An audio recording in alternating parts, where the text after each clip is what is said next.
welcome to the trading room for May 30th to June 2nd, 2023. This is Darren Fisher. I'm joined by Corey Halliday. Let's get started. So last week's news, markets remain bullish. All right, there's this AI craze that's filling the movement in the Qs. Okay, NVIDIA had a monster week. I mean, tech is looking good.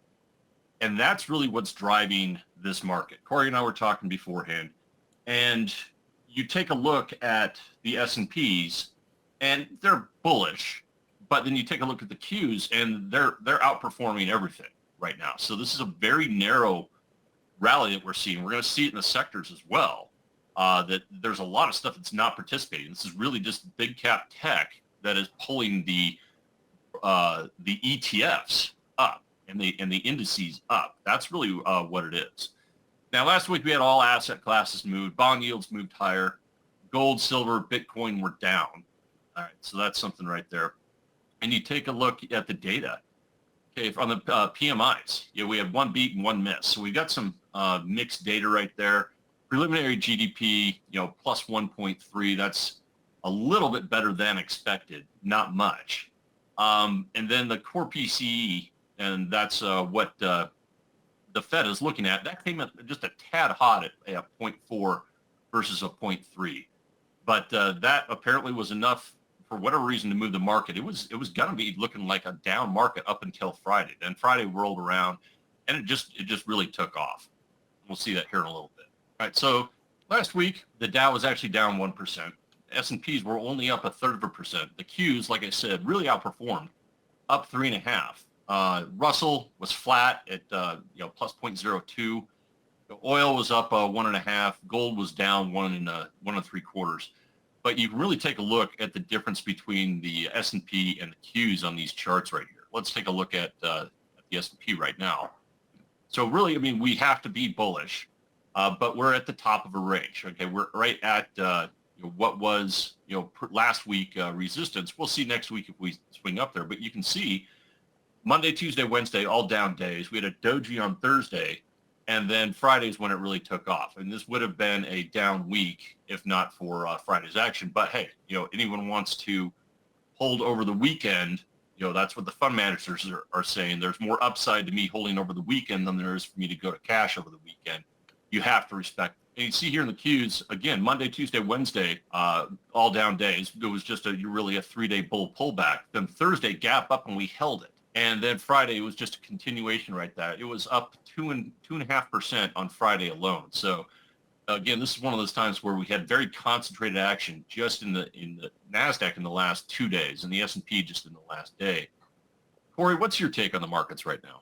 Yeah, I'm glad you asked while we're on this QQQ chart because I think it tells the full story and probably the big signal. So I mentioned this in the market roundup that I did on Monday this week that, look, you're probably tired of me saying the same thing, but watch for this market to make a big extreme blow off top. Watch for us to turn parabolic. Those are the signals, and I've maintained a bullish outlook. And that's what I'm waiting for, and that's what I'm looking for. And now look at what's materializing. So I always compare these stages that trends go through to a runner. If you were thinking about it, where we really broke out and took off was back here. This, to me, is the start of the race. Signs of that are usually an uptick in volume, bigger size candlesticks, and you're coming out of some sort of consolidation or corrective type of pattern. So the starting gun goes off. Then in the middle of the race, if you're running a marathon, there's lots of little, dips in your energy and how strong you feel and how, well you feel. There's just a lag. If you're running a marathon, there's just that you're grinding it out. You're just trying to get one foot in front of the other. This dip this week, perfectly expected. Almost always, if you've traded these debt ceilings before, there's a mini freak out before the resolution. And I said, look, that's going to be a dip that should just be a buying opportunity. I'm not nervous about it. It just is what it is. It almost happens every time like clockwork. So we got the little dip, a little freak out about that. And now look at the parabolic nature. So if you're running a marathon, something happens when you start to see the finish line. you realize that your pain is about to come to an end and you want to finish strong. And so what do? You just take off on a dead sprint. And that last little bit, you give everything you have. And the whole idea of an exhaustion, of a blow off top, is basically that idea of just a sprint for the finish. And what's happening here is an enormous amount of pain. Anyone that is short Nvidia, short the NASDAQ, short Apple, short whatever, right? Especially in tech, they are absolutely getting blasted. They're getting run over. Their performance is dire. They're getting killed, for lack of a better term. And so what do they have to do? Well, that's what a short squeeze is it's a squeeze on the shorts. It's basically twisting their arms and saying, we're going to put the pressure on you until you cry uncle. And this is where the market's saying, we can't take the pain anymore. The shorts are usually basically the people being pushed out of the trade are the final flood. And in this case, when you're moving to the upside, it's buying pressure because if the shorts are getting squeezed, they're forced to buy and they're the final buyers. A lot of hedge funds, mutual funds, individuals maybe won't chase this. Now, there are certainly people that are just rushing out to buy Nvidia at this point, and there's no strategy behind that. It's pure emotion or whatever, and they're getting caught up in the AI craze. But for the most part, the sophisticated investor is not buying here because they want to. They're buying here because they have to, because they're getting the squeeze put on them. And this is certainly my thesis has been, and I said, you're probably getting tired of me talking about it, but this is exactly how the finish line should look. The S&P doesn't have quite the same look to it, but I think this is the signal. This is kind of the last innings of this baseball game. It can go a little bit further, but you're seeing the finish line being reached. And it makes sense that it's the QQQ that's doing it because almost all of this rally has really been led by the QQQ. So if there's any spot in the market where there's a mass amount of pain, it's certainly on those short, the names like Nvidia and the tech sector in general. So this is the market that short the wrong side of the trade. Certainly not us. We've maintained a bullish outlook, but those that have maintained a bearish outlook and continued to say this can't happen, it makes no sense, whatever, they're getting pushed past their breaking point at this point, and that's that final flurry. So I'm really flipping more of a 180, and I'm not sure that it's like right here that today has to be the top or anything that way, but I'm taking down sort of my notch of excitement and enthusiasm. So is the trend still bullish? Yes. Am I at this point starting to look at, hey, I've got to start to even up. I've got to start to look at it from the standpoint of strategy and say, do I want to be putting on a lot of new bulls here in the tech sector? Absolutely not. We're extended. I mean, the 20-day moving average is way down here, the 50's down here. You're making that blow off top. Do I want to be buying a lot of the market in general and being aggressively bullish? This is a case where it's sort of do the opposite in your mind. If the market has been trending lower, you're bearish, you're bearish, you're bearish. But where do you want to be more aggressively bearish? Well, back here when it's not so obvious to everyone. Once you start to get like this in the markets, does it make sense to be super, super aggressively bearish when the market's, just collapsing in price? At that point, that's the exhaustion, right? That's where people are just getting pushed over their breaking point and saying, I've got to dump shares. So the same thing is happening here. It's just not a great recipe to come in and aggressively buy. Now, having said that, there can be a couple more days of explosiveness to the upside. Again, we might not be at the absolute top right here today. There might be another couple of days, but I think we are in the final innings of this. So, do you look to even up your book and look to kind of scale down on a lot of the bullishness? For me personally, I've had a lot of bulls and very few bears. I am now in major adjustment mode. essentially starting today. Starting today as a different outlook. If you look at the VIX, it's sort of interesting as an opposite signal, I guess, in that think about the markets. We usually say, well, if the markets are going up, the VIX usually goes down, right? The VIX goes down, fear goes down, complacency sets in. Well, interesting enough, the VIX has been making little bit more of a sideways to upward stance. Maybe it's setting a little higher low. The VIX is not breaking sharply lower. This is something that happens from time to time because the VIX is really, it's not bullish or bearish. It's just a measurement of volatility. It's a gauge, right? How volatile are things? And sometimes you can have more volatility in an upward move. That tends to be when you're getting more of an exhaustion top. If you look at the most extreme example we've seen, it's in the late 90s when the VIX was sky high, even as the markets were going higher because there was so much volatility around it. A new tech company would come out and IPO and they double in price and all those sorts of things. So sometimes volatility can go up with upward price action, but that's not usually a good sign for markets either, because as you start to get more volatility this way, it tells you it's not a stable market. It's one where the shorts are being squeezed, the punishment, the twisting of the arms, those sorts of things. So you're getting outsized price moves on upward price action.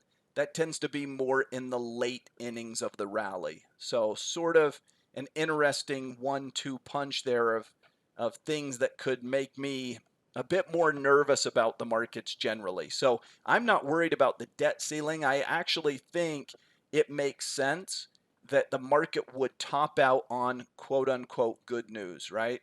You probably will have a debt ceiling resolution. We know that a CPI number is coming out in a couple of weeks, and that last year, a year ago in June and a year ago in July, both of those monthly CPI numbers came in over 1%. So you're going to get to deduct basically almost 1%, assuming we don't have a high inflation number the next 2 months. You're going to see a big drop in CPI just because you're getting rid of some huge numbers 1 year ago. This is quote unquote good news. Markets top out in good news and they bottom out in bad news, right? So debt resolution, all these sorts of things. People were nervous to buy stocks into debt ceiling issues, which is counterintuitively a better place to buy. And then once there's a resolution, which was certainly going to come, they were going to either extend the deadline or have a resolution, whatever.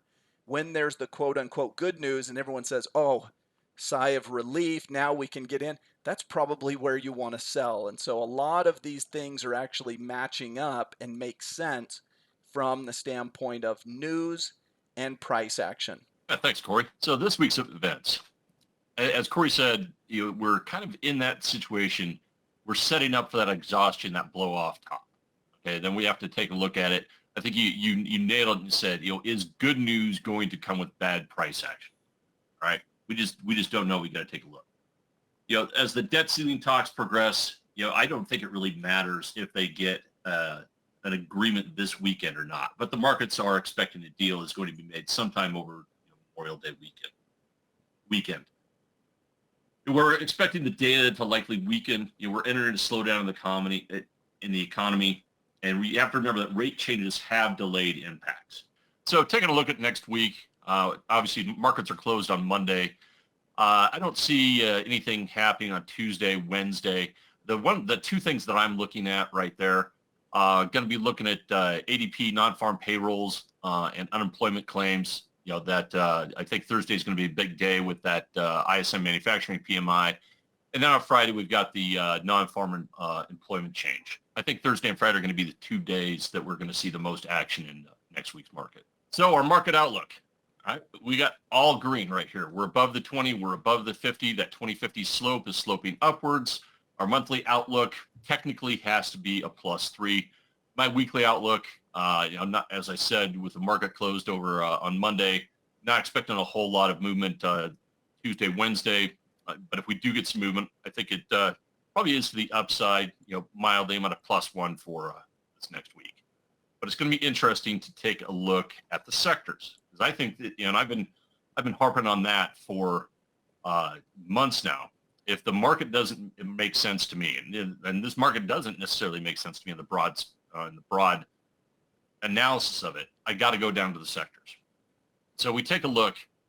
We had a great end of the week. You take a look at the individual sectors, and we only had 3 that actually outperformed for the week. Communication services up about 1.25%, consumer barely up 0.25%, and techs, you can see it's the one that led it, 4.5% to the upside. So that's the only thing that's pulling this market up. Everything else in utilities looks awful. Real estate, industrials, both down 1.5%. Healthcare was down almost 3%, and that had been one of the stronger sectors that we've been taking a look at. Financials down 1.5%. Materials down 3%. Energy down 1%. So this is not a broad-based healthy rally. This is this is 7 sectors being drugged, kicking and screaming to the upside, and then I think that's eventually going to weigh on it. So let's take a look at the individual sectors. Yeah, and Darren, just one comment on that. If you think about how lucky the market is, tech makes up by far and away the largest weighting of the S&P 500. In fact, Apple, just one company in that space, is larger than all of energy, that entire sector and so forth. You could say this sector plus this sector plus this sector plus this sector. Those 4 don't even have as much weighting as that one sector. So when you look at the S&P, it's also, you might not think of it as tech related. We usually think of the NASDAQ, but actually it's such a heavy weighting in Apple, Google, Microsoft, Amazon, and so forth, that tech is larger than all of these combined together. So one tech is more important than a variety of other sectors, and that certainly helped the markets, as you've said. Yeah, no doubt that tech is the gorilla in the room here. So looking at utilities right now, we were at a -2 last week, and utilities just followed through with that -2. It looks like it was trying to bounce on Friday. We got that long lower shadow there, but this has been weak, and it looks like it's going to continue to be weak. So I think that's more interest rate related, because a lot of these utility companies, give dividends, and as interest rates go up, those dividends look less and less attractive. So I'm at a -2 on utilities. Look at communication services. That was looking good last week. Still looks good this week. It's kind of at the top of that little range. We had a little 3-day pullback right there, same as the rest of the market did. Thursday was looking weaker, though.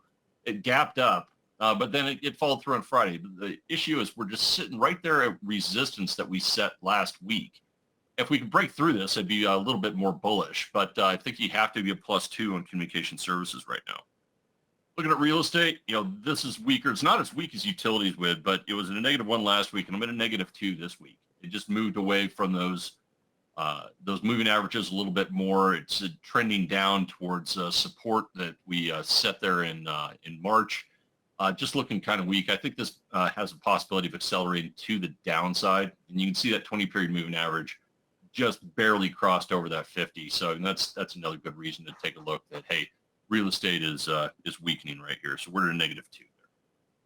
Industrials last week, it was at a 0. Looking at the price action this week, I got to go to a -1. Now, you can still make me the argument that we're just in this range, between the 97 and 100 area right there, that we've basically been in there for a good month and a half. But I think you take a look at the slopes of those moving averages, even though they're stacked on top of each other, they're both trending slightly down. So, taking a look at what happened Monday, Tuesday, Wednesday, and we weren't able to recover Thursday and Friday, I think in the midterm, we're going to look at a -1 on industrials.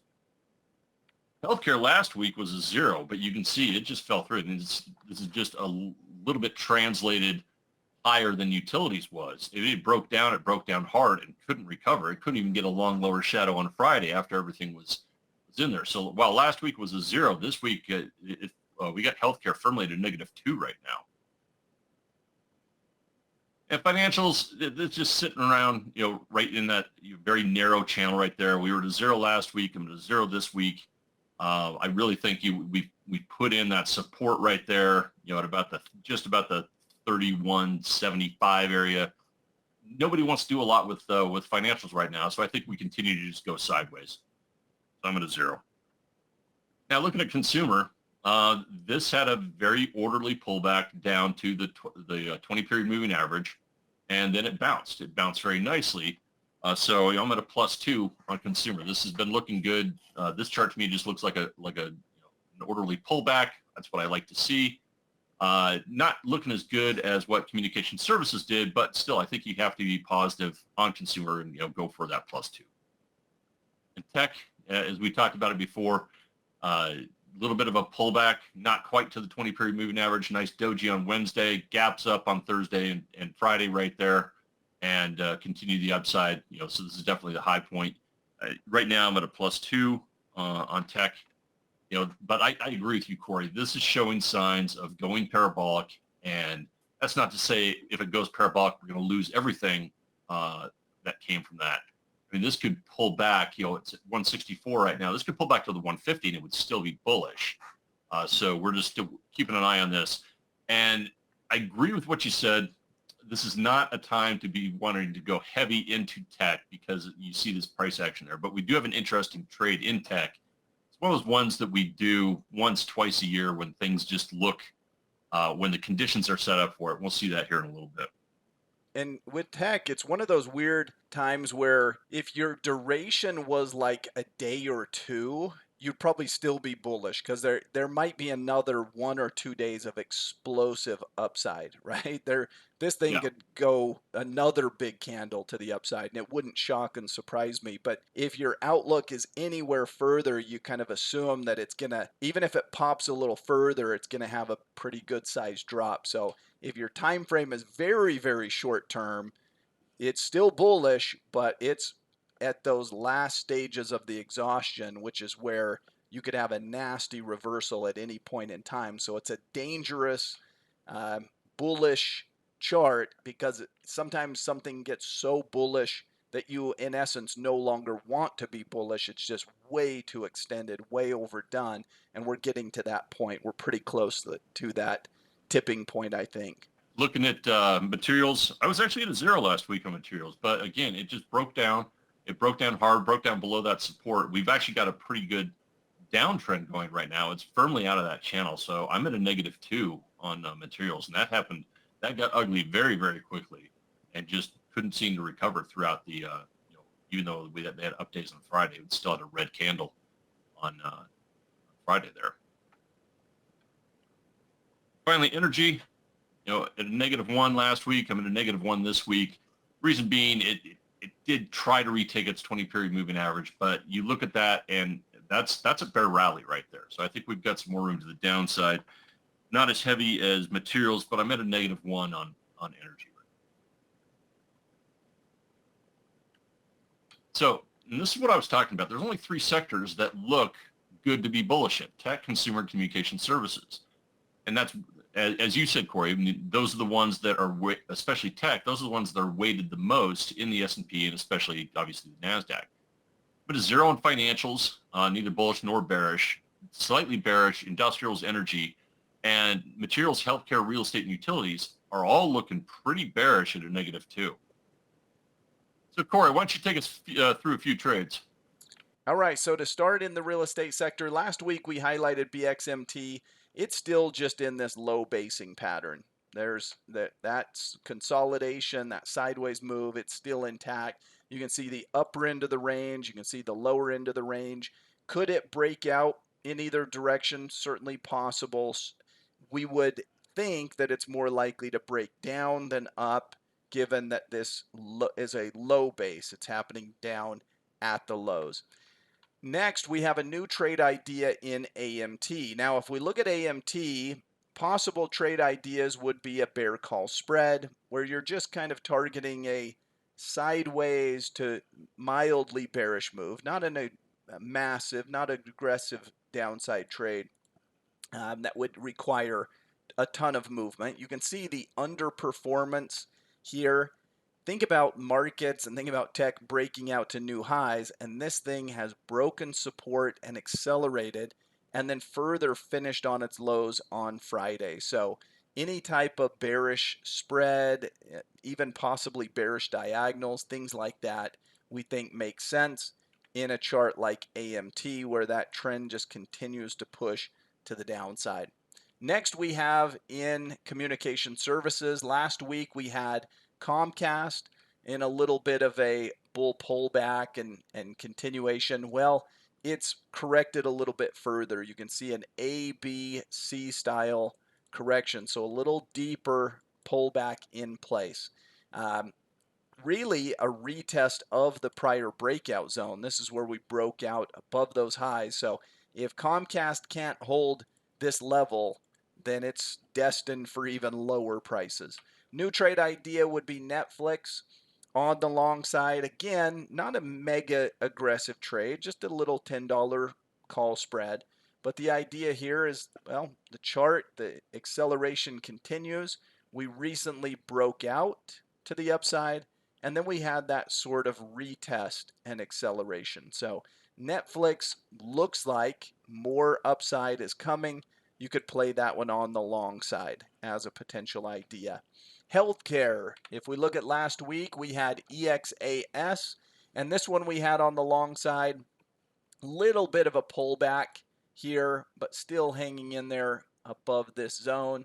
So next move easily can be a continuation to the upside. Next idea, we have OGN. Here we're looking on the bearish side, and healthcare kind of flipped. Not a great week of price action and overall trading. Here you can see it's below those lows. Looks like a little bear call spread or something along those lines could be in place.